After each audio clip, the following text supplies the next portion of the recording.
The ayes to the right, 202. The noes to the left, 432. The 230-vote margin of defeat was an emphatic rejection of Theresa May's Brexit strategy. But still, the British Prime Minister is refusing to resign, instead throwing down a challenge to the crowded chamber. Every day that passes without this issue being resolved means more uncertainty, more bitterness and more rancour. The government has heard what the House has said tonight.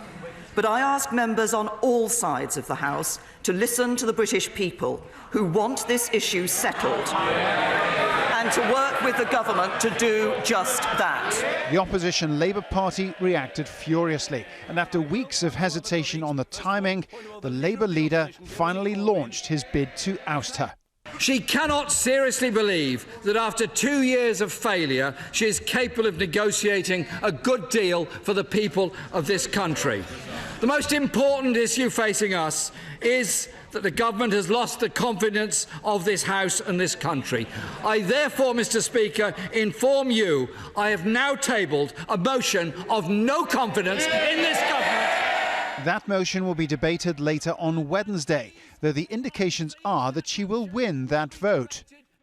The rival camps of pro- and anti-Brexit demonstrators outside Westminster are still no clearer about whether Brexit is going to happen, and if so, in what form. Is March the 29th still achievable as a Brexit deadline? Is another referendum the only solution, or should Britain just leave the EU and fall back onto WTO rules? All of those options have their supporters here. Brexit is raising a question over the whole principle of parliamentary democracy. It's pitting the government against Parliament and Parliament against the people.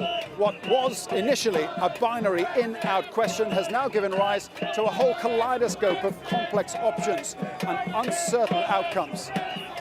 Europe's reaction was swift. Jean-Claude Juncker spoke of his regret at the UK vote.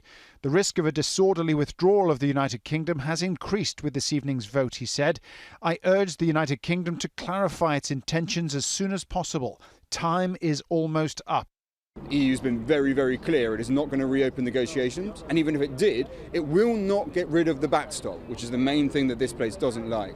So she's out of options, but she's going to keep on pretending that she does have options, because that's the only way that she can survive for one more day, one more week, one more month.